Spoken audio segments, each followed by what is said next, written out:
Imagine this: a city bustling with life. Children walking to school. Workers heading to factories. Families preparing their morning meals. And then, in a flash of blinding light, everything changes. In August 1945, 2 Japanese cities were reduced to ashes by the deadliest weapon humanity had ever created, the atomic bomb. Over 200,000 people perished. But in the middle of this nightmare, there was one man who would face the unthinkable not once but twice. This is the true story of Tsutomu Yamaguchi, the man who survived both Hiroshima and Nagasaki and lived to tell the tale. Tsutomu Yamaguchi was born in 1916 in Nagasaki, Japan. By the time World War II erupted, he was working as a ship engineer for Mitsubishi Heavy Industries. His job required frequent travel, and in August 1945, work had brought him to Hiroshima. At that time, Hiroshima was a bustling industrial hub with a population of over 300,000.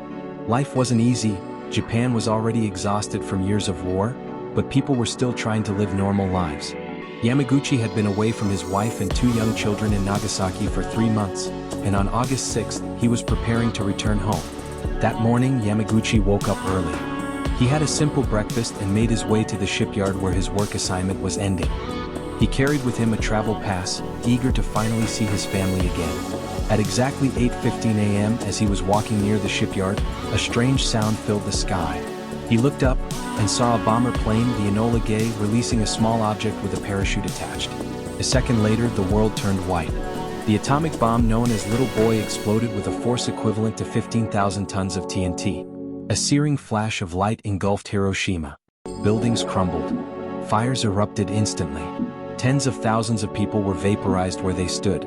Yamaguchi was less than 2 miles from ground zero. The blast wave hurled him through the air. His eardrums ruptured. His entire left side was badly burned. The heat seared his face and arms. In the chaos, he stumbled into a nearby ditch, barely conscious. Around him, the city was unrecognizable. Fires raged. Shadows of people were etched into walls. Survivors wandered aimlessly, their skin hanging in strips. But somehow, Tsutomu Yamaguchi was still alive. Despite his injuries, he crawled through the ruins, searching desperately for shelter. That night, he stayed in a broken-down air raid shelter, surrounded by cries of the dying. He had no idea what had truly happened, only that his city was gone. The next morning, against all odds, he decided he had to go home to Nagasaki. With bandaged burns and barely able to walk, Yamaguchi made his way to the train station. Miraculously, the rail lines were still operating. Packed with dazed survivors, the train carried him through the countryside, away from Hiroshima's ashes and toward his family. When he arrived in Nagasaki on August 8th, his wife and children could hardly believe he was alive. His body was swollen with burns, his skin raw and blistered. He told them about the strange new bomb that had destroyed Hiroshima in an instant. Few could comprehend it. And yet, fate had one more cruel twist in store. On the morning of August 9, 1945, Yamaguchi insisted on reporting to work despite his injuries. At Mitsubishi's Nagasaki office, he tried to explain to his boss what had happened in Hiroshima. There was this single bomb, he said, and it destroyed the entire city. His boss scoffed. "You're exaggerating. One bomb cannot wipe out a whole city." But before Yamaguchi could argue further, the sky lit up once more. At 11:02 a.m., the B-29 bomber Boxcar dropped the second atomic bomb, Fat Man. The blast was even more powerful than Hiroshima's. Nagasaki was torn apart in an instant. Yamaguchi was again less than 2 miles from ground zero. The shockwave ripped through the building, collapsing walls around him. But unbelievably, once again he survived. He stumbled out into a nightmare almost identical to the one he had just escaped in Hiroshima. Fires, screams, rubble.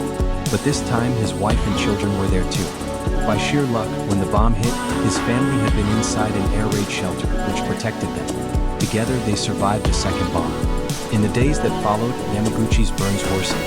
His hair fell out. He developed radiation sickness, suffering from fever, vomiting, and open sores. Many thought he wouldn't survive long. But slowly his body began to heal. Over time his wounds scarred, but he lived. He returned to work. He raised his children. He lived quietly in Nagasaki, carrying the memories of 2 destroyed cities inside him. For years he didn't speak much about what he had endured.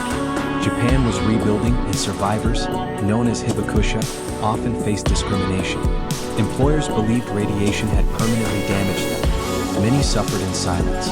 But in his later years, Yamaguchi began to share his story. He testified about the horrors of nuclear weapons, hoping the world would learn from Japan's tragedy. Tsutomu Yamaguchi lived to the age of 93. In his long life, he saw Japan rise from the ashes of war to become a global power. He saw the Cold War and the nuclear arms race. He saw leaders debate the same weapons that had almost killed him, twice. When asked about his survival, he said simply, "Having experienced atomic bombs twice, I am convinced that nuclear weapons are the devil's instruments." His life is a reminder of both the fragility and the resilience of humanity. In an instant, cities can be destroyed, but the will to survive, that is something no bomb can erase. Tsutomu Yamaguchi, the man who beat death twice. If you want to uncover more untold stories, forgotten legends, and hidden truths of history, subscribe to Loom of Legends. Because the past is full of lessons, and legends that refuse to be forgotten.